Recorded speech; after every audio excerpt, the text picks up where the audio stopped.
Bonjour à tous, bienvenue sur ce nouvel épisode du podcast Brixtalk. J'accueille aujourd'hui Carlos Malatesta, qui est ex-président donc, de Apex Energy.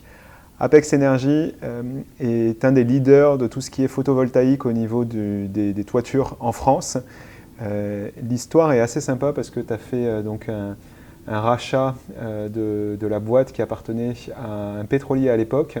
Tout à fait. Et tu es d'origine argentine. Carlos, donc bienvenue, je te laisse te présenter et nous raconter cette belle histoire. Merci beaucoup, merci, c'est un plaisir d'être avec vous aujourd'hui.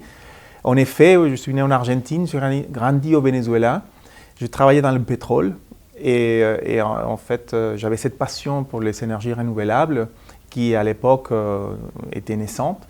Donc, je suis venu en Europe à faire des études d'énergie renouvelable et c'était une passion.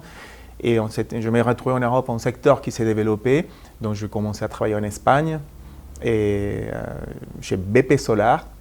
Et après, en France, chez BP Solar France. Et c'est justement la société qui a décidé de fermer son activité dans le monde, qui nous a permis, avec 5 salariés, de faire un rachat par les salariés de la société. Et c'était la naissance d'Apex Energy en 2013. Alors ça, on va remettre un peu de contexte. Donc tu me disais, avant qu'on commence l'épisode, donc BP a connu une grosse crise au niveau du Golfe. Comment il s'appelle ce golfe aux États-Unis? Le golfe du Mexique, il a eu une fuite de pétrole au golfe du Mexique en 2010. Et il a un impact énorme sur la société qui a failli disparaître. Et en 2011, la société s'est réorganisée. Ils se sont dit il faut qu'on soit concentré sur nos métiers cœur, l'exploration et production de pétrole. Donc, ils ont décidé de fermer toutes les filiales du BP Solar dans le monde. Donc, une société BP Solar, c'était un des leaders du monde de développement de projets photovoltaïques, a tout simplement disparu. Ok, donc BP, société pétrolière qui décide de se séparer de ses activités vertes, donc photovoltaïques, et donc là qui fait une cession à son management, donc vous êtes 5 à racheter la boîte, et donc vous faites un management buyout, donc rachat de la société par ses managers. Ce qui est sympa, c'est qu'on a l'habitude de parler justement d'aventure entrepreneuriale et d'entrepreneurs qui créent la boîte from scratch. Là, c'est une acquisition. Mais tu as l'air d'être particulièrement entreprenant.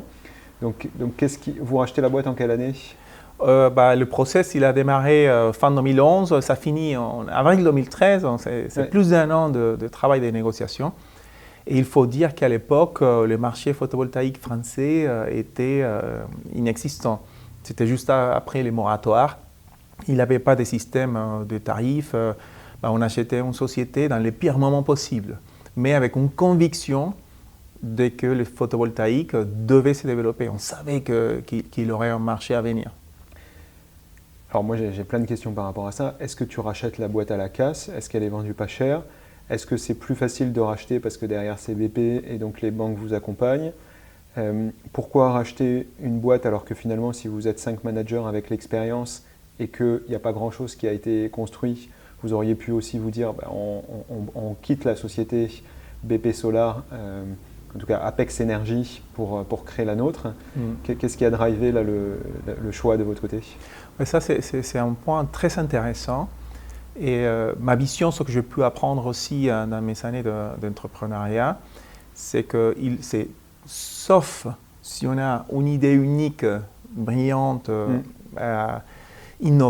très innovatrice, c'est toujours mieux de racheter une société. Et pourquoi? Parce qu'on rachète une équipe qui est déjà en place, on rachète des process, on rachète des clients, on rachète du revenu, du chiffre d'affaires qui rentre chaque année en fait. Donc ça te permet de financer l'achat de la société avec les flux qui sont déjà existants, les flux à venir qui sont basés, disons qu'ils sont inconnus, mais qui sont sécurisés par les flux existants sur les années passées. Quand on fait une start-up, il faut payer les salaires de tout le monde, il faut trouver un local, il faut acheter des matériels, des ordinateurs, des tables, des chaises, et tout ça, il faut le racheter neuf aux occasions. Et en face à ça, on a zéro chiffre d'affaires. Je vais essayer de vulgariser et de réexpliquer, de réexpliquer ça parce que ce n'est pas forcément compréhensible par tout le monde.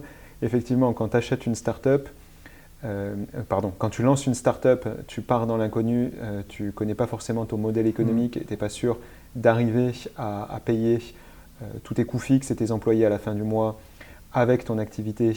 Et donc, tu es obligé de souvent passer par des augmentations de capital et des levées de fonds où tu vas te diluer. Alors que quand tu rachètes une boîte, ce que tu es en train de dire, c'est que de toute manière, le prix d'acquisition et ta capacité à financer avec de la dette une société se base sur l'activité existante. Donc si tu rachètes une boîte qui a des métriques et en tout cas qui a une activité qui est plutôt saine et qui plus est rentable, tu sais que les bénéfices qui vont être dégagés avec l'activité existante vont te permettre de rembourser le crédit auprès de la banque qui t'a permis de financer l'activité. Et après, à toi de faire grossir l'activité pour te dire je vais créer de la valeur supplémentaire qui va me permettre en tout cas de faire une belle boîte et de m'enrichir. Tout à fait. Donc on a acheté une société créée en 1991, donc à l'époque avait 20 ans d'expérience, une réputation, une marque connue. Et on a pu, en tant qu'entrepreneur, relancer la société avec une agilité qu'on n'avait pas en tant que BP. Donc BP, c'est un grand groupe, la marque, c'est la valeur principale qu'ils sont. Donc il fallait travailler comme BP. Et en tant qu'on est devenu Apex Energy, on a regagné toute en flexibilité, en agilité pour bouger vite, prendre des décisions faciles et logiques. Et donc ça nous a permis de développer la société dans un marché très compliqué. Il faut voir que les premières 3 ans de notre aventure ont été très difficiles, c'est des années à perte. Et on a retrouvé notre équilibre déjà en 2016, quand il y a eu aussi un relancement du secteur photovoltaïque français. Ouais, et donc on a 4 ans après l'acquisition. Tout à fait. Donc il y a une vraie prise de risque et un pari qui a été fait sur l'avenir. Oui. Ouais. Ouais. Est-ce que tu peux nous présenter Apex Energy? Parce que je ne pense pas que ça parle forcément à tout le monde. Alors moi, je connais ces deux noms parce que je suis montpelliérain et Apex est très visible à Montpellier. Mais effectivement, je ne suis pas sûr que pour tous les auditeurs, les gens savent ce que fait Apex Energy. Donc Apex Energy, c'est un développeur photovoltaïque. Donc on développe, on construit, on finance et on exploite des centrales photovoltaïques en toiture principalement. Donc les projets type qu'on fait, c'est des hangars photovoltaïques. Donc on va voir un agriculteur, on lui dit est-ce que vous avez besoin d'un bâtiment, d'un hangar agricole? Si la réponse est l'affirmative, on est capable de le financer quasi gratuitement, quasi dans sa totalité offert, en échange de l'utilisation de la toiture, de l'espace toiture pour installer nos centrales photovoltaïques pendant 30 ans. On sait faire aussi des sombrières photovoltaïques, on installe des centrales solaires dans des industries, dans des centres commerciaux, sur la toiture et aussi en ombrière, et avec l'objectif soit de vendre l'électricité au réseau, soit d'autoconsommer pour permettre à nos clients d'autoconsommer son énergie et donc réduire la facture énergétique. Ok, donc ce n'est pas effectivement les grands champs de panneaux photovoltaïques qu'on peut voir dans la nature. Là, vous allez venir sur des édifices pour la plupart déjà existants, mettre des panneaux photovoltaïques ou proposer par exemple à des agriculteurs de développer un nouvel hangar qui va servir à leur activité pour mettre des panneaux. Et donc ça veut dire que là actuellement chez Apex Energy, alors je ne sais pas si vous communiquez sur les chiffres, mais ça s'exprime comment ça? C'est en mètres carrés de surface de panneaux photovoltaïques, c'est en nombre de hangars ou de toitures qui sont... Comment vous exprimez le développement que vous pouvez avoir par rapport à un autre acteur? C'est-à-dire la taille, donner une impression de la taille de l'entreprise. De l'entreprise. On peut dire qu'on a quelque chose qui est parlant, c'est que sur les dernières 10 ans, on a construit autour de 300 MW de projets photovoltaïques, que c'est suffisant pour en fait donner la puissance électrique à toute la ville de Montpellier et les alentours. Et on a un chiffre d'affaires autour de 80 millions d'euros l'année dernière, en 2022. Ce qui donne un peu l'impression de la taille de l'entreprise. Ce sont deux sociétés qui s'est développées très rapidement, comme le secteur photovoltaïque.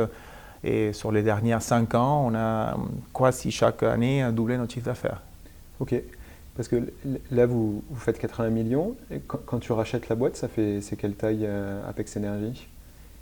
Quand on rachète la société, il faut voir qu'on était dans un contexte de fermeture par BP Solar. Et donc, il avait un plan social proposé aux salariés. Donc, tout le monde il avait des conditions très incitatives pour partir. Donc, en fait, tout le monde est parti, sauf les 5 repreneurs. Donc, on était 5. On était 5 personnes.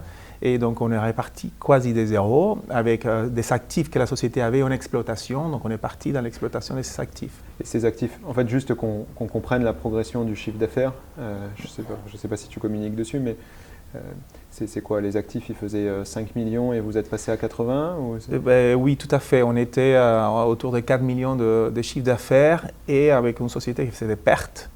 Oui, donc en 10 ans, tu fais fois 20 sur la taille de la boîte. À peu près, oui, tout à fait. Félicitations. Merci beaucoup. C'était une belle aventure, très dynamique. Et c'est intéressant parce que chaque fois qu'on parle d'entrepreneuriat, des startups, des sociétés, souvent on raconte que les belles histoires. On dit « Ah, mais c'est facile, on était dans le bon moment, en fait, dans les bons lieux. » Et en fait, il a eu de la chance. Mais l'histoire, chaque fois que j'ai une histoire de succès, la nôtre, mais toute autre histoire de succès entrepreneurial, en fait, il a des années d'efforts, des sacrifices, d'engagement, de travail, donner tout ce qu'on a et de mieux à la société pour la développer, pour la faire grandir, de réflexion, de difficultés. Il a toujours au moins 1 ou 2, voire 3 moments où la société était à rien de disparaître. Donc, c'est pas si simple ni si facile que ça. Mais après, si on arrive à être résilient et on est dans un secteur qui est porteur, les résultats ils peuvent être extraordinaires. Oui, je pense que tu as tout résumé. C'est la résilience et en plus, tu nous as dit que tu étais passionné par ce secteur d'activité. Oui. Et il y a aussi le fait effectivement que tu as avancé pas après pas pour construire quelque chose qui fait x20 à la fin, mais effectivement, il n'y a pas que des moments qui sont agréables sur le parcours. L'actualité d'aujourd'hui, c'est le fait que tu viens de revendre une grosse partie de la société à un fonds d'investissement australien. Tout à fait. Moi, la question en tant qu'entrepreneur qui me vient, c'est pourquoi revendre maintenant? Là, tu fais 80 millions avec Apex Energy. Est-ce qu'il n'y avait pas la possibilité de développer un groupe encore 20 fois plus gros sur les 10 prochaines années? Et qu'est-ce qui fait que Apex Energy est toujours resté dans le photovoltaïque? Ce qui est bien, c'est que vous avez un nom, énergie, qui aurait pu vous permettre de vous développer à d'autres typologies d'énergie renouvelable. Est-ce que ça a été envisagé? Pourquoi vous ne l'avez pas fait? Quelle était la vision et la stratégie de la boîte sur les 10 dernières années? Oui, c'est intéressant parce que c'était anticipé. C'est pour cela qu'on voulait être Apex Energy et pas Apex Solaire ou Apex Photovoltaïque. On voulait rester ouvert parce qu'on sait que les énergies renouvelables fonctionnent bien en combinaison les unes avec les autres. Et donc, peut-être pour commencer avec la logique derrière la cession, on voulait faire entrer un investisseur financier parce qu'il a un moment, au fur et à mesure qu'on grandit et on se développe, dans des métiers comme le solaire qui sont très gourmands en capitaux. Donc, l'installation de chacune des centrales photovoltaïques, elle est très coûtante.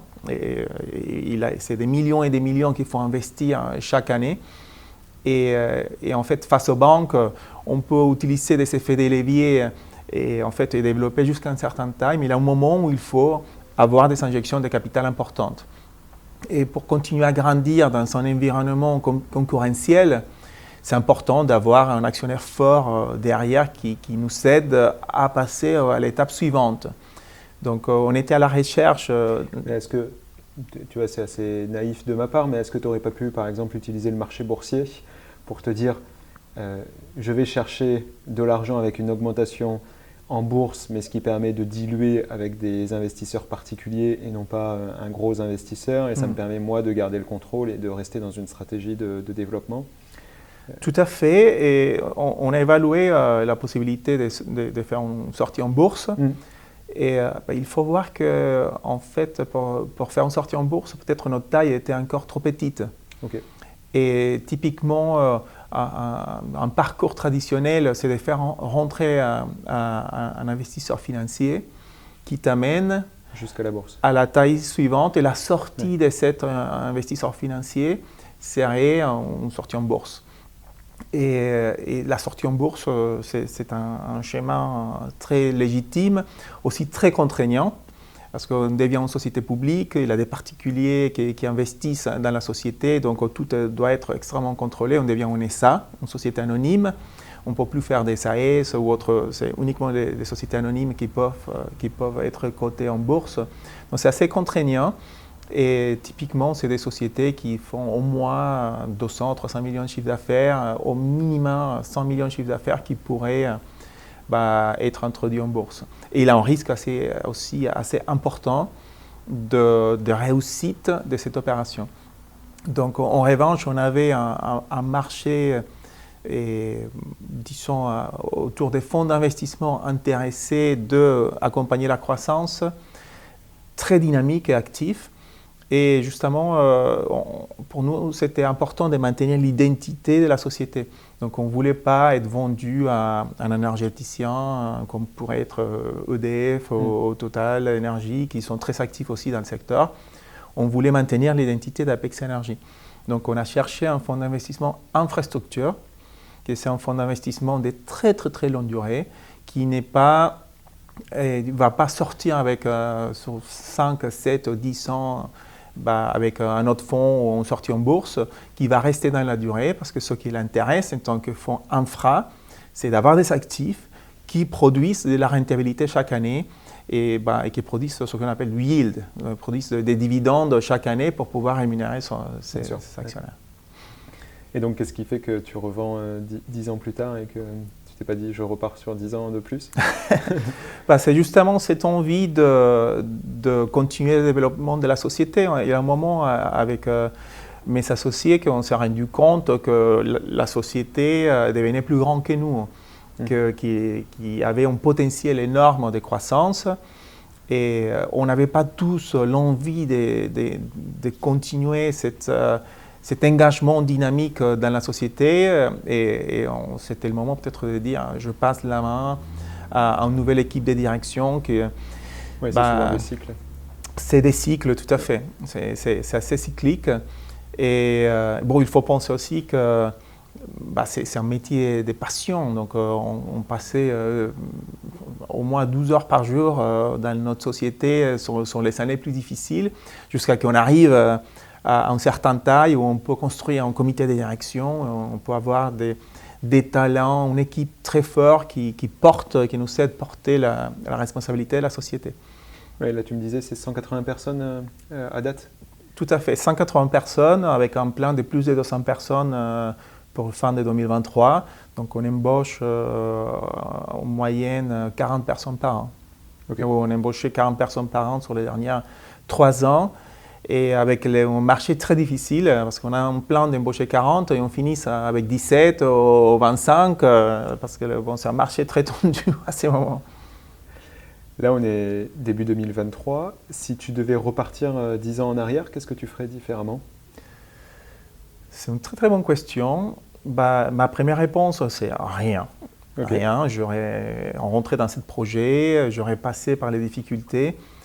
Peut-être ce que je pourrais ajouter qui aurait pu nous aider à nous développer plus rapidement, peut-être aussi plus facilement, de manière un petit peu plus douce, c'est de s'entourer des conseils, des experts très tôt. C'est l'importance d'avoir de l'expertise des personnes qui sont déjà vécues ce que tu es en train de vivre. Et c'est d'une importance vitale. Et après, en fait, il faut vivre des difficultés. Il faut que les sociétés trouvent des challenges très difficiles qu'on pense que c'est impossible de supérer. Et c'est face à cette friction et à cette challenge qu'on développe une sorte de muscle additionnel qui te permet de devenir un des leaders, qui te permet de construire quelque chose de beaucoup plus fort. Tu as un exemple pour qu'on illustre ça, de choses qui étaient vraiment compliquées à surmonter en interne et que vous avez réussi à dépasser justement pour construire la boîte et surtout construire la culture de la société? Et oui, par exemple, en fait, au début de la société, quand on l'a racheté, il n'avait pas un marché photovoltaïque, on n'avait pas une équipe commerciale, on était dans l'exploitation des actifs existantes et on a dû s'élancer à développer des nouveaux actifs.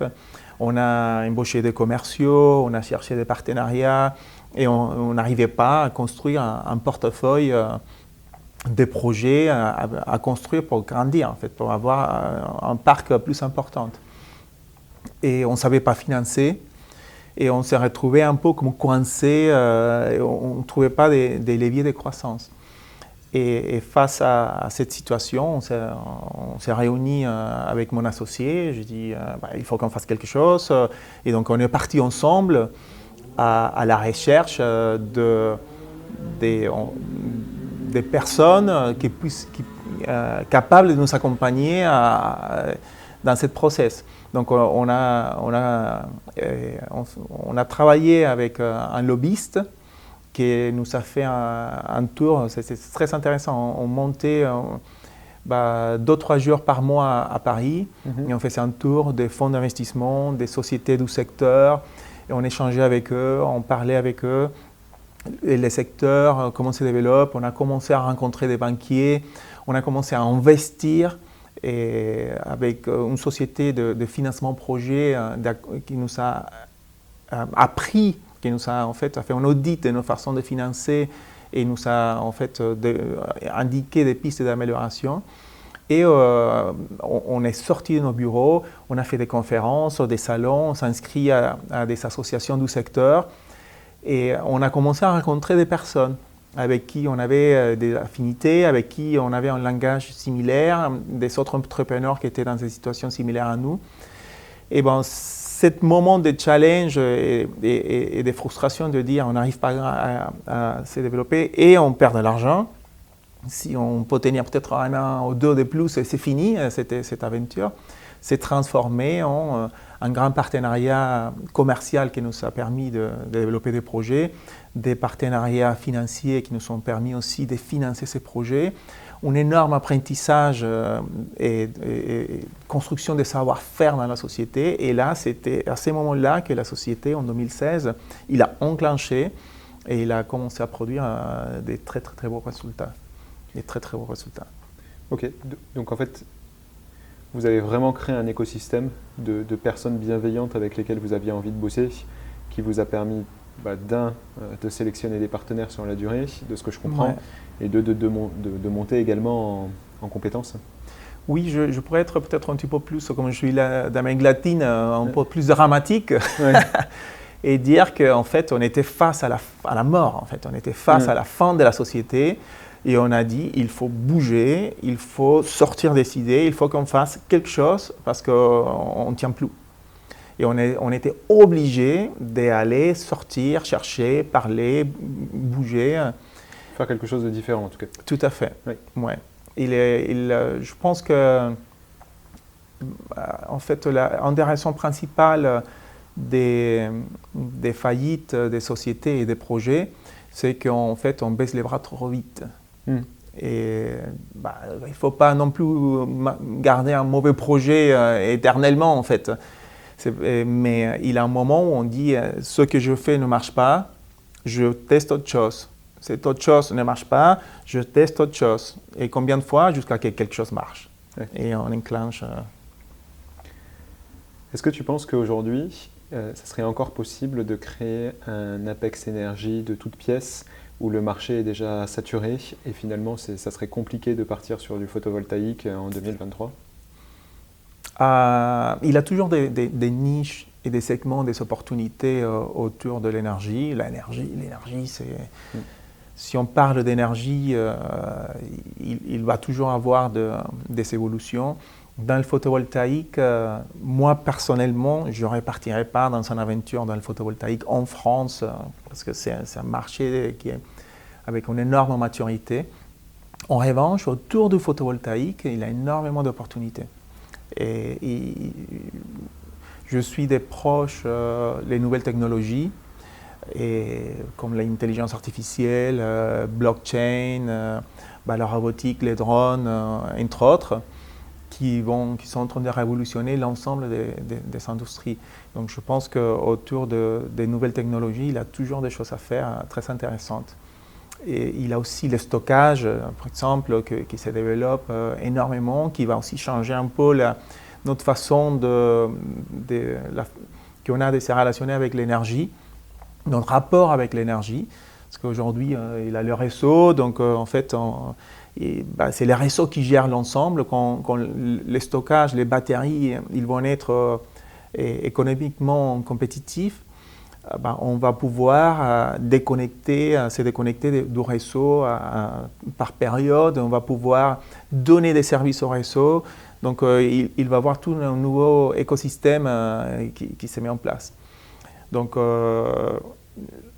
créer une société de photovoltaïque aujourd'hui, je ne le ferai pas. Créer une société moderne avec des nouvelles technologies autour de l'énergie, oui, sans doute, il a énormément d'opportunités. On pourrait parler aussi de l'hydrogène, c'est la prochaine grande révolution qui arrive. Ok. Donc on te verra peut-être dans l'hydrogène. Peut-être. Alors là, tu viens de revendre une partie d'Apex Energy. Tu es venu accompagner aujourd'hui parce que tu es avec ton gestionnaire de holding patrimonial, donc on peut appeler ça Family Office.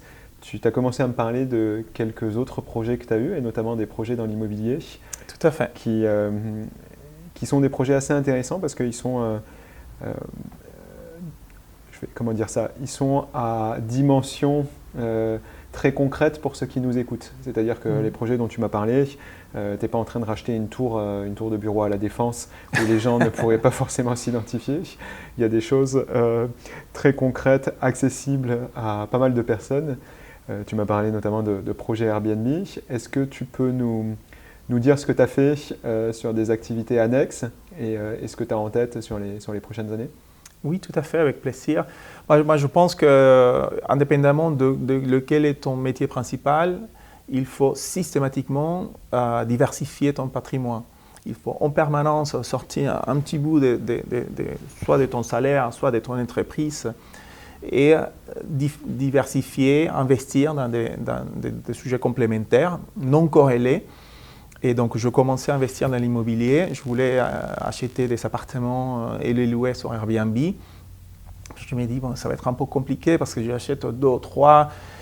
En fait, il va falloir se déplacer de partout. Et donc, je dis, mais tiens, et si j'achète un immeuble, un petit immeuble qui puisse avoir 3 ou 4 ou 5 appartements, peut-être, en fait, je laissais tous je n'ai pas de problème de voisinage. Et je peux concentrer en fait toute mon action sur un bâtiment. Je m'ai mis à chercher, comme quoi celui qui cherche trouve. J'ai trouvé un bâtiment à Montpellier et avec énormément de travaux. Les travaux, c'est un cauchemar. C'est très compliqué. C'est toujours plus compliqué de ce qu'on pense au début. Et ça, peut-être c'est un problème d'optimiste. Hein. Les optimistes, on pense toujours qu'on va y arriver. Mais en tout cas, je suis content d'être optimiste parce que si j'avais su la quantité de travail et de difficultés qu'on a vécu, j'aurais jamais. Je dis non, laisse tomber. Ça, c'est la naïveté de l'entrepreneur. Et heureusement qu'elle existe. Heureusement, ouais. Et donc, voilà, on a rénové cet immeuble, on a voulu le rendre très chic, très déco. Et faire un produit un peu différent pour les Airbnb, quelque chose de très, très beau. Et on a commencé à le louer. La première année, on a pris. Et la deuxième année, finalement, ça a pris. Donc ça marchait très, très bien. On était très contents. T'es où dans Montpellier ? Au centre-ville, dans l'Écusson. Dans l'Écusson, ok. Et bon, malheureusement, il a eu en fait une nouvelle loi, décret de la mairie qui a un peu pénalisé, qui a fortement pénalisé les Airbnb, parce que bon, Montpellier, on est sous tension, et donc du coup, la mairie ne voulait plus que des logements soient utilisés pour la location touristique au lieu de pour la location, en fait, pour loger des Montpelliérains. Et donc, il a eu une forte pénalisation. Ils sont désincentivés de manière assez agressive la location touristique. Et donc, on a dû arrêter sec cette activité. Et donc, on a passé à une location meublée traditionnelle classique. Et ça, c'est vrai, même si ce n'est pas exploité par une personne physique, même si c'est une société qui exploite le bien immobilier comme activité professionnelle, tu as aussi cette contrainte? C'est spécifiquement pour les sociétés morales, donc en fait pour les personnes morales, pour des sociétés. C'est absolument dans la ville de Montpellier, tu ne peux pas utiliser un local à destination habitation pour la location touristique. Ah oui, parce que si c'est une société personne morale, donc tu changes la destination de ton immeuble, qui n'est plus de l'habitation, mais qui devient une activité hôtelière, donc à vocation commerciale. Ok, donc c'est vraiment ce qu'ils ont empêché au niveau du centre-ville. Ouais. C'est possible pour les personnes physiques, pour les particuliers, de le faire dans la limite de 120 jours. De 120 jours et un bien par foyer fiscal. D'accord. Et on est soumis à l'IR, donc au niveau fiscal, c'est pas super top. Non. Ouais. Donc ok, tu fais une super rénovation de cet immeuble. Il y a la loi qui tombe, en tout cas il y a le décret qui tombe à Montpellier qui empêche la location courte durée Airbnb. Donc là tu l'as mis en longue durée. Tu as continué d'investir dans l'immobilier après ça ou pas? C'est intéressant parce que vu les succès du premier bâtiment, j'ai dit tiens, je me lance avec un deuxième. Miracle, on trouve un deuxième bâtiment un petit peu plus grand, on est très content. Cette nouvelle réglementation change et on se retrouve avec un nouveau bâtiment à rénover et ça en sachant qu'on ne pouvait plus faire le louer en Airbnb ou ce type de plateforme. Donc, challenge. Et on se retrouve toujours avec ce challenge des entrepreneurs. Qu'est-ce qu'on fait? Mais bon, le challenge permet de grandir, de développer des nouvelles compétences, talents, des nouvelles idées. Donc, on a converti les nouveaux bâtiments qui sont encore en travaux dans son résidence pour des étudiants et où on retrouve une rentabilité intéressante. C'est moindre que sur Airbnb. Et ça nous permet aussi de dire, OK, on a pris. Et je suis sûr que des sociétés qui font la même activité que nous, mais qui sont là depuis 5 ans, ils ne sont pas achetés les immeubles que moi j'ai achetés, parce qu'ils savaient en fait, avec l'expérience, on apprend. Et donc je sais aujourd'hui qu'il faut aller chercher des villes, si on veut faire Airbnb location touristique, il faut aller chercher des villes qui ne sont pas sous tension en fait, par rapport à la quantité d'habitations disponibles. Certaines tailles des villes, et il faut s'en renseigner sur lesquelles sont les politiques de la mairie. Il faut faire tout un travail que nous, dans notre cours d'apprentissage, on n'avait pas encore fait. Bien sûr. La difficulté après, c'est que c'est une législation qui est en train d'évoluer aussi avec le temps, parce que les villes se rendent compte de plus en plus de ces phénomènes liés notamment à Airbnb. Tu vois, on en parlait très peu il y a encore 10 ans, donc c'est assez récent. Mais effectivement, comme tu dis, c'est une courbe d'apprentissage et tu feras mieux. Moi, ce qui m'a fait très sourire, c'est cette dynamique entrepreneuriale dans la mesure où tu me dis, j'achète un immeuble, il y a plein de travaux à faire, c'est la galère, donc je décide de créer ma boîte de travaux. Tout à fait, oui. C'est problématique, solution. Donc comment ça se passe ta boîte de travaux? Parce que ce n'est pas du tout une activité que tu avais l'habitude de faire auparavant. Pas du tout, mais sur les premiers immeubles, j'ai eu des connaissances, des amis qui m'ont aidé, qui étaient des experts du secteur. Et en fait, un chef de projet que je connais très bien, et un chef de cuisine qui est aussi menuisier et qui s'est retrouvé, on était là sur l'époque Covid, donc il s'est retrouvé en chômage partiel. On dit, bon, je t'aide dans ton projet. Donc, ensemble, on a travaillé, on a sous-traité, on a pu finir un chantier assez compliqué. Et quand on a fini, on s'est dit, mais c'est dommage, maintenant qu'on sait faire, on arrête. Et on dit, il ne faut pas qu'on arrête, il faut créer une société et continuons à faire des projets de ce type-là. Et on a vécu la difficulté de trouver des sous-traitants de qualité. Et donc on s'est dit, on a quelque chose qui a de la valeur maintenant. On a construit les noyaux de quelque chose qui a de la valeur. Donc la décision de créer cette société de rénovation et de créer une société marchand des biens qui achète des propriétés, donc qu'on sait rénover et qu'on peut soit garder, louer, soit revendre. Ok. Quelles sont les autres activités que tu développes, en tout cas, ou sur lesquelles tu veux te positionner avec ton family office? Bon, je ne sais pas si c'est un talent ou un défaut, mais je suis assez inquiet. Donc, je viens de l'Amérique latine, donc je recherche des opportunités aussi en Amérique latine. Une des choses que je veux faire, sans doute, c'est investir dans l'intelligence artificielle, dans l'informatique, parce qu'on pense que le monde ne va pas vers une désinformatisation, mais au contraire, on va vers la technique, une forte technification de tout métier, toute activité. Et donc, si on a la possibilité de disons, placer des pônes et des pièces dans des secteurs qui sont en forte croissance, il faut le faire. Donc, je recherche des sociétés en Amérique latine qui sont dans l'informatique pour se spécialiser dans l'intelligence artificielle. Je suis aussi dans l'immobilier en Espagne et on commence aussi en Amérique latine, au Costa Rica. Et après, en fait, il y a un projet que je partage, c'est un peu je ne vais pas encore trop parler de ça, mais on est en train de créer un fonds d'investissement, donc on lance de la finance aussi. En Amérique latine, c'est un fonds d'investissement à impact social. Donc l'idée, c'est d'investir dans des sociétés et dans des projets qui ont un impact positif dans la société. Attends, on coupera la vidéo, je vais juste de leur demander d'arrêter de faire du basket à côté. Ouais, c'est le basket.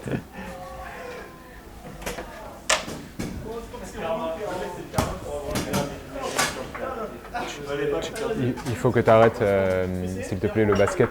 On est en train de tourner un podcast. Ouais, même le rugby, vous pouvez continuer à jouer, mais criez pas. Il y a un podcast en enregistrement.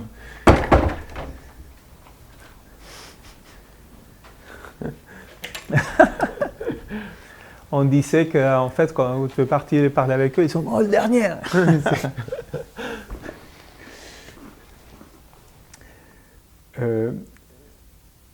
Donc, fonds d'investissement en Amérique latine d'impact social. Donc là, tu montes un fonds d'investissement en Amérique latine à impact social.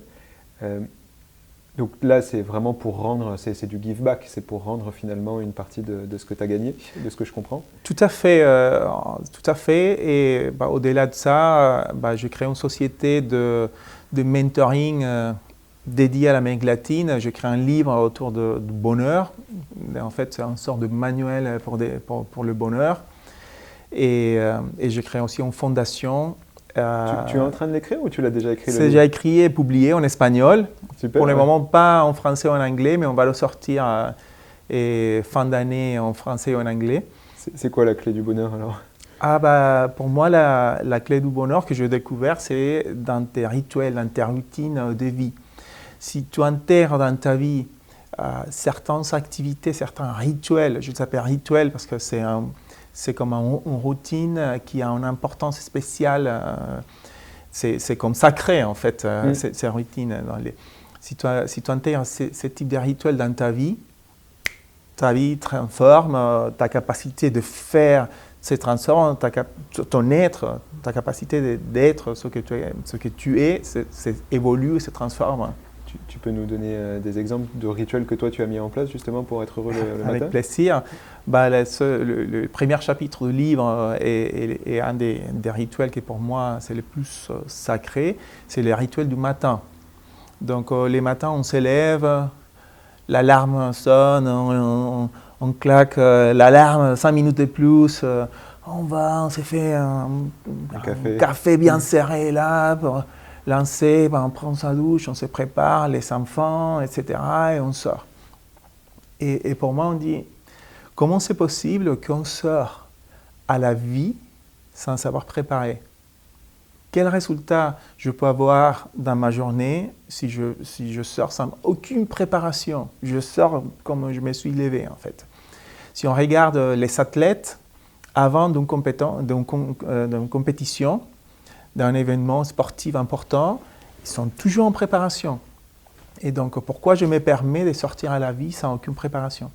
Donc, comment moi je me prépare les matins? Je me lève, je sors promener mon chien et dans cette promenade, je fais une technique qui s'appelle des incantations, que c'est la répétition de certaines phrases que je construis pour moi, des phrases qui sont importantes pour moi, avec l'engagement des émotions et du corps. Et par exemple, une incantation très simple, c'est une incantation de remerciement, où je sors, je promène mon chien, pardon, et en fait, je remercie et je pense à ma famille, ma femme, mes enfants, et je remercie, et je regarde la nature, les ciels, et ma vie, ma santé, et je remercie, et je le fais de manière très engagée. Tu te remets dans l'instant présent, en fait. Tout à fait. Ouais. Et après, je fais une séance sportive, que ça peut être des 20 ou 30 minutes. Ce n'est pas nécessaire de faire 1h30 de musculation le matin, mais je bouge mon corps, je fais de la méditation, je fais des respirations profondes. Et après, je me fais une douche à l'eau gelée. Et en fait, je sors à la vie, mais ouais. Je fais énormément d'attention à mon petit déjeuner. Je ne bois plus de café ou des caféines ou des substances qui sont altérantes. Je préfère des tisanes. Et donc, en fait, je mange, je me nourris d'une manière qui me permet d'avoir de la pêche. Je cherche la pêche, l'énergie. Donc, si je déjeune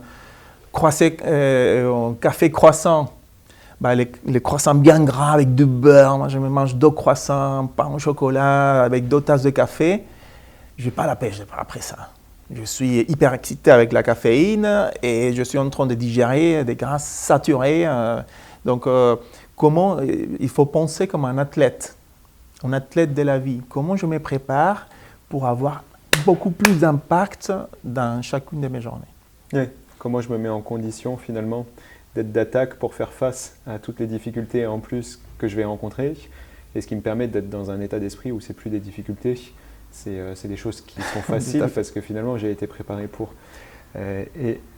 Non mais c'est vrai, hein, moi je le vois tout à fait, on a tendance à se lever, café, téléphone portable, actualité ou réseaux sociaux, et finalement tu es un zombie au réveil et tu attaques la vie comme tu dis.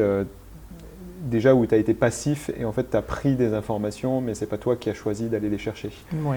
Peut-être pour compléter, je fais des exemples. En fait, il faut penser qu'aucune personne qui a fait des choses extraordinaires dans la planète, dans la vie, dans l'humanité, aucune de ces personnes ça pouvait s'en passer d'un rituel du matin. Tous les grands hommes, toutes les grandes femmes de l'humanité, tous avaient des rituels du matin.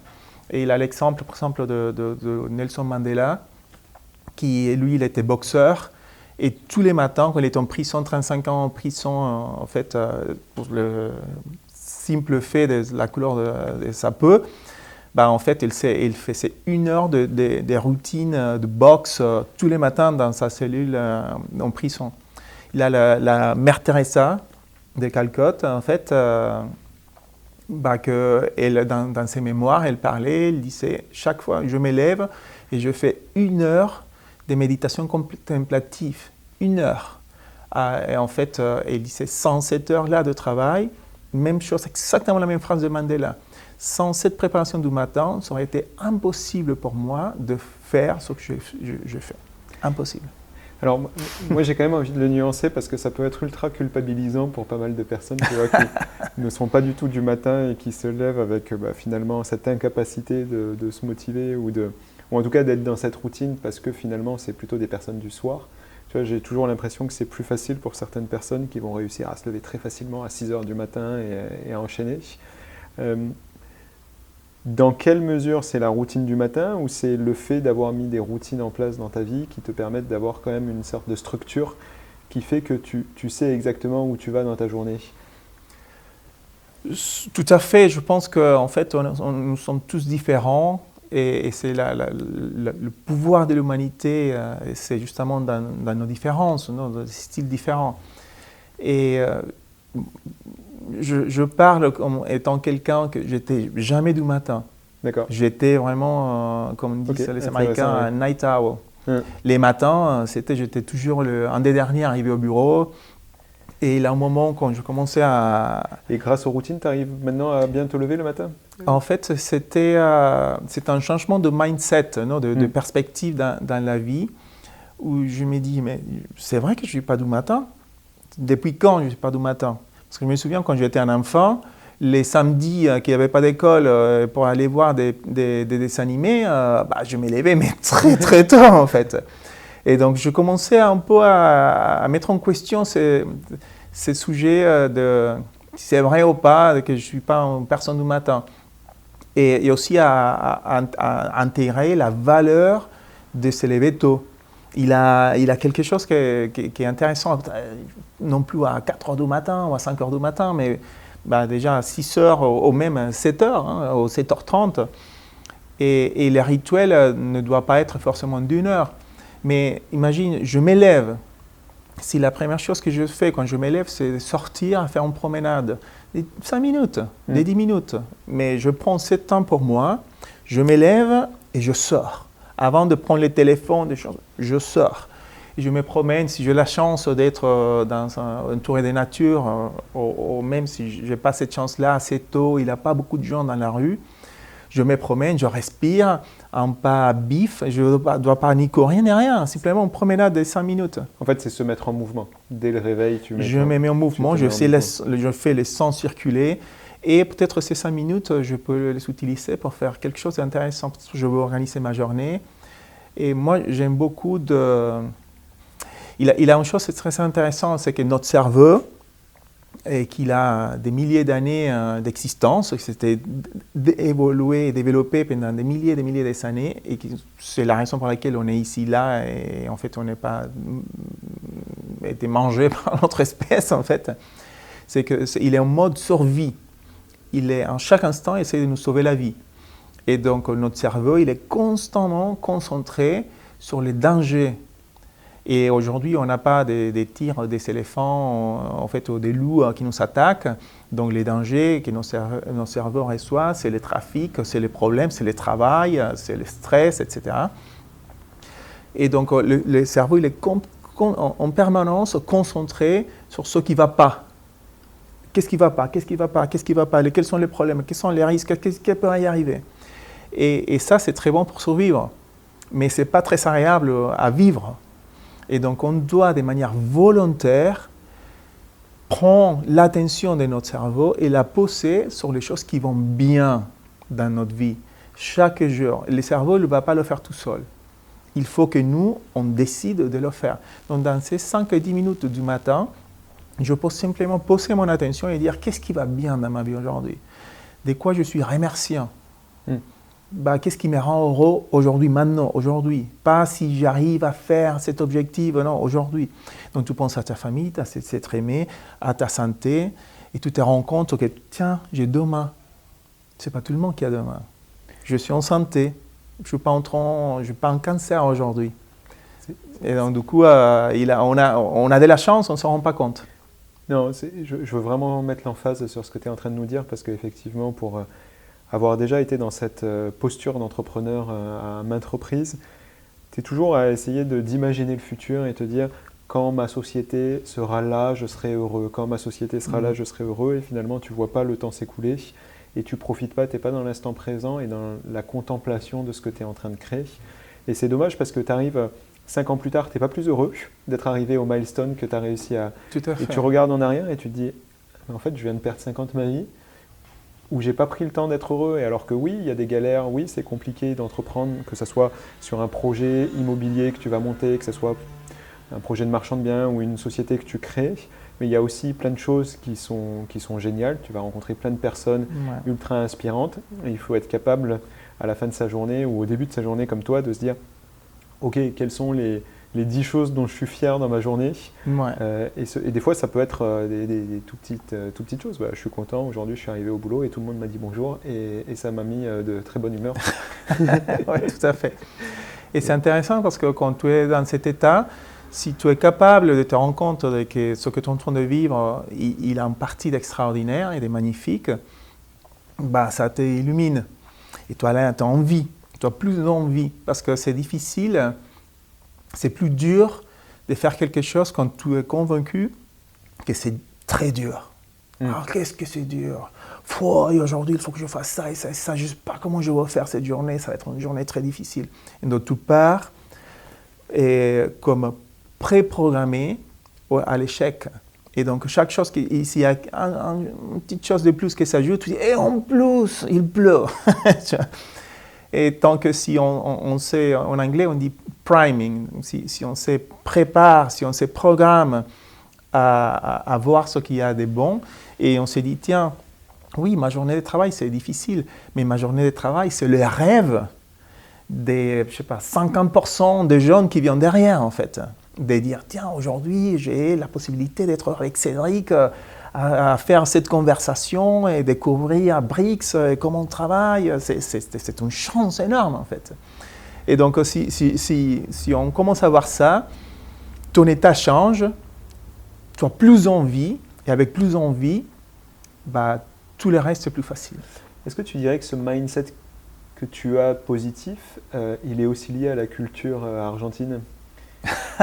J'ai quand même, pour avoir rencontré plusieurs personnes d'origine argentine, j'ai l'impression qu'en tout cas c'est quelque chose qui est partagé, tu vois, ce côté positivité dans l'attitude, où des fois en France tu peux te dire qu'on est négatif de posture, et alors il y a plein de personnes qui sont très positives en France, hein, mais il y a toujours ce côté un peu voir les problèmes avant de voir les opportunités. C'est vrai, en fait, qu'en Amérique latine, il y a une sorte de résilience, peut-être parce que les conditions de vie sont très difficiles, en fait. Oui, on ne s'en rend pas compte. Et je pense que les plus confortables que tu es, les plus que tu as peur de perdre ce que tu as. Mais quand tu as peu de choses à perdre, en fait, forcément, tu dois être positif et tu apprécies beaucoup plus les choses qui sont à venir. Et mon histoire, peut-être, c'est, je dirais que dans ma psychologie, il a eu un changement assez marqué il a 5-6 ans, quand je commençais en fait à découvrir, quand j'étais dans des moments de blocage très difficiles dans ma société, et j'ai aussi des problèmes de santé assez sévères. Et je me dis, écoute Carlos, là, il faut que tu changes quelque chose. T'as des enfants, Carlos? J'ai 2 enfants, oui. Okay. Oui. Est-ce que peut-être les enfants ont peut-être eu un impact aussi sur ça? Ils ont eu un impact peut-être, je dirais, mitigé. Disons que j'étais dans un moment de travail très dynamique et j'avais 2 enfants en bas âge et c'était chaud patate. C'était très très compliqué. Et j'étais en train de développer une très très belle société, entouré avec une équipe de travail, des professionnels engagés, avec énormément de talent, avec une femme qui m'aime, qui j'aime, et 2 enfants merveilleux. Et en fait, entouré de tout ce bonheur, j'étais misérable. Okay. Et donc, donc, je suis tombé malade. J'ai eu un cancer assez grave, en fait.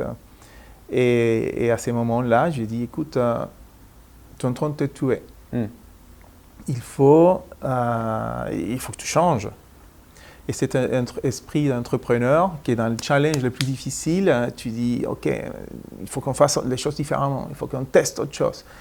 Que je commence à travailler des nouvelles idées, j'ai rencontré des coachs et des gens super intéressants. Donc je suis des idées des gens comme Tony Robbins, c'est incroyable. Tout le monde doit lire Tony Robbins au moins une fois dans la vie parce que c'est incroyable.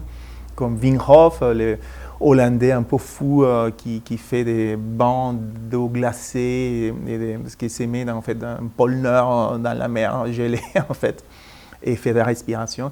Donc je commençais à à m'intéresser comment vivent les gens qui ont fait les choses que je voudrais réussir. Quels sont les modèles des personnes que vraiment je veux qu'elles soient une inspiration pour ma vie. Et en fait, je commençais à modéliser, à suivre ces conseils et à vivre en fait comme ils vivent. Et ma vie, elle a complètement changé. Merci en tout cas pour ce beau retour qui est en plus très personnel par rapport à ton expérience. C'est vrai que je ne pense pas que ce soit le commun des entrepreneurs. Tu as beaucoup de personnes qui se disent moi je suis dans une entreprise et tu vois, je vais faire un AVC, 2 AVC et je continue dans ce que je fais parce que je ne sais pas comment en sortir.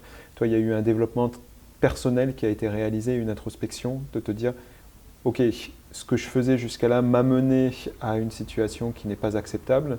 J'ai développé un cancer, comment je fais en sorte j'ai une deuxième chance, parce que c'est aussi ce qui t'est offert là aujourd'hui, j'ai une deuxième chance, donc comment je fais différemment pour les prochaines années. Il faut peut-être ajouter qu'en fait, quand je changeais ma façon de voir le monde, Apex, il a fait ça. Et ça, je ne m'attendais pas en fait. Je ne m'attendais pas qu'il y ait une causalité. Avec moins de... en fait, on aurait des meilleurs résultats. J'étais convaincu qu'il fallait investir santé pour avoir les résultats. Et ce n'était pas du tout le cas.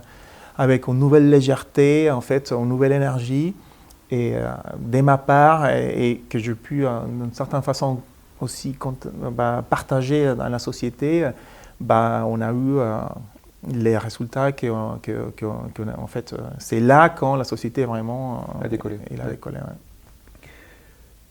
Mais merci pour ce retour, c'est particulièrement inspirant. En tout cas, moi j'invite tous ceux qui nous écoutent à aller acheter ton livre s'ils savent lire l'espagnol. Il s'appelle Feliz. Feliz, oui. Comment construire una vida de bienestar, éxito y progreso. Okay. Ça veut dire, la traduction au français, c'est heureux. Comment construire une vie de bien-être, succès et progrès. Voilà. À quand la traduction en anglais ou en français? Je pense qu'automne, vers la fin de l'année, on va voir une nouvelle édition qu'on va sortir en français finalement. Super, trop bien. Moi, je voulais revenir sur tes investissements start-up, tu en as un peu parlé. Tu nous as parlé d'investissements dans des start-up, donc d'intelligence artificielle ou technologique, parce que c'était quelque chose qui te tenait à cœur.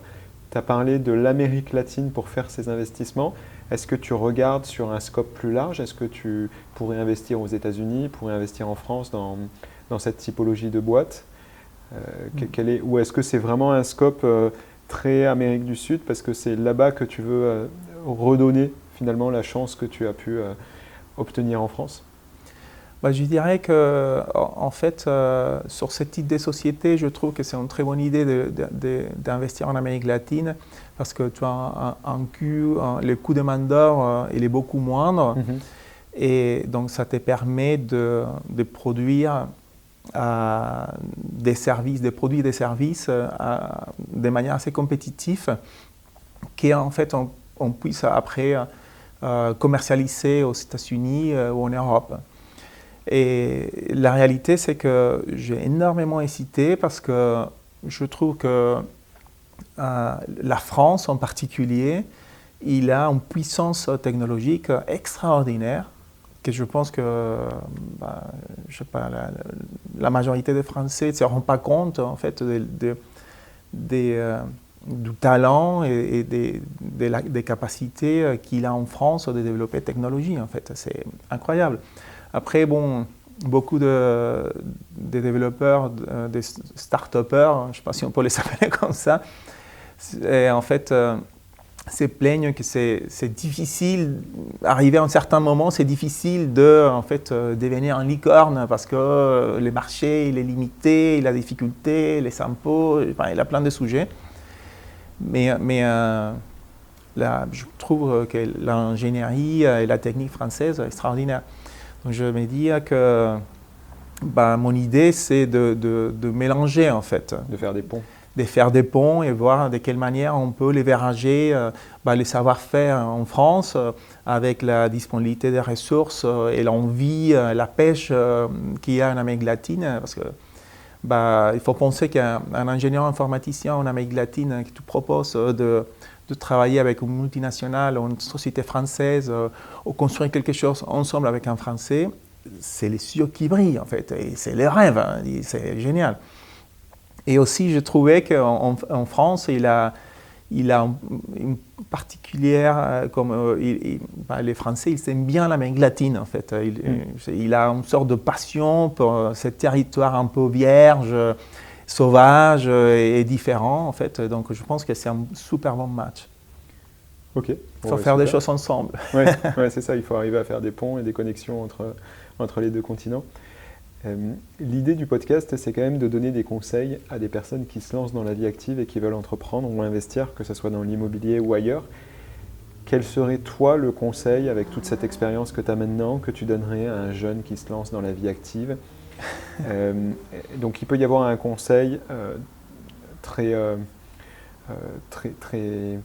comment dire ça, un conseil plutôt orienté, et tu peux aussi donner un exemple d'une chose concrète qui peut être fait. Donc, attends, je vais essayer de rephraser ça, on coupera parce que je cherchais mes mots là. Donc l'idée du podcast, c'est vraiment de pouvoir donner des conseils concrets à des jeunes qui se lancent dans la vie active. Donc quel serait le conseil que tu donnerais à un jeune qui débute et qui a envie de faire ses premiers investissements ou d'entreprendre? Peut-être une combinaison de choses. Donc la première, c'est qu'il faut se lancer. Il faut se lancer et se tromper. En fait, on va pas, c'est quasi impossible de dire je me lance dans un projet et je le réussis. La réalité, c'est que je me lance dans un projet, je le rate et je fais un autre, et je le rate mais moi, et je fais un autre, et là ça marche un peu, et finalement, il faut aller avoir son première erreur et apprendre. Et ça, pour moi, c'est super important. Il faut y aller, en fait. Il faut y aller, et c'est maintenant, et c'est pas quand on aura 50 ans qu'on va le lancer. Donc, je pousse aux gens à se lancer, créer des projets, être innovants. Après, mon conseil très fort, c'est lisser des auteurs comme Tony Robbins. Il a en fait des coachs de vie, des mentors, comme lui en France et dans des différents pays. Ça peut être lui ou quelqu'un d'autre. Mais c'est indispensable de travailler son mindset. C'est indispensable. Parce que si on ne travaille pas son mindset, ce n'est pas ton entourage qui va te soutenir en fait. Il faut être un peu comme sectaire en fait. Il faut être contre tout le monde. Tout le monde dit « fais pas, c'est n'importe quoi, tu prends trop de risques ». C'est très difficile d'avoir un entourage qui te soutient dans ton projet entrepreneurial. Et pour que ça soit très concret pour une personne qui nous écoute, le mindset, finalement, ça va être un mindset de détermination et de volonté de construire des choses malgré les difficultés qu'on va rencontrer. C'est ça que tu dis dans construire le mindset? Oui, c'est comme programmer sa tête. Programmer sa réussite, en fait. Pour être résilient, pour être innovateur, pour être créatif et pour ne pas baisser les bras, en fait. On dit, on continue, on avance. Ça ne marche pas, ok, je savais, je m'attendais, mais je teste autre chose et je m'associe et je pousse vers l'avant et je pousse vers l'avant et je pousse vers l'avant. Et en fait, j'écoute le marché, je parle avec des personnes et je m'alimente. Il faut nourrir le cerveau. On nourrit son corps, mais on ne nourrit pas son cerveau. Il faut lire. Il faut regarder des podcasts ou écouter des podcasts. Il faut intégrer l'expérience des personnes qui ont fait le même parcours. Il faut écouter Carlos sur le Brickstock. Oui, tout à fait. Et finalement, peut-être, dans ce même contexte, il faut construire ces rituels. Je me dis, je me lance, je m'embarque dans un schéma que c'est périlleux, c'est difficile, c'est plein de challenges, des difficultés, des sauts et des bas. Et il faut que j'anticipe les bas. Quand mon projet va être en difficulté, qui va me soutenir? Comment je veux maintenir ma volonté ferme vers mon objectif? dans ces moments difficiles. Donc il faut que je construise un entourage, il faut que je construise des rituels, il faut que je travaille avec moi-même, mon mindset. C'est pour ça que je conseille de faire des séminaires, de lire des livres de Tony Robbins ou tout autre coach entrepreneur. Parce qu'il faut maintenir cette force en fait. Ouais, moi ça me fait penser vraiment au sport de haut niveau. Tu vois, j'ai fait beaucoup de courses à pied, mais de l'ultra longue distance. Et ce qui est intéressant dans l'ultra longue distance, c'est que finalement tu traverses tellement des difficultés quand tu es en train de courir pendant 20 heures, 30 heures d'affilée, que c'est uniquement à la force de la volonté que tu arrives à surmonter et à finir ta course. Et ce qui est assez intéressant, c'est que ton cerveau, c'est un muscle et tu lui apprends à surmonter cette typologie d'épreuves. Et ce qui fait que des fois, je ne vais pas courir pendant 6 mois, je repars sur de la course à pied avec un physique qui n'est pas du tout le bon parce que je ne suis pas préparé. Mais en fait, je l'ai tellement vécu 2 fois que mon cerveau me dit au bout des 20 premiers kilomètres, même si ça fait longtemps que je n'ai pas couru, ok, tu l'as déjà fait 50 fois, il n'y a pas de problème, vas-y, continue. Et donc, tu as été tellement de fois confronté à ça que finalement, ton cerveau ne vient pas contre toi pour t'envoyer des signaux négatifs, mais au contraire, vient t'envoyer des signaux positifs pour te dire, mais en fait, c'est facile, tu l'as déjà fait plein de fois. Exactement, tout à fait. Je pense que la volonté se développe comme un muscle en fait.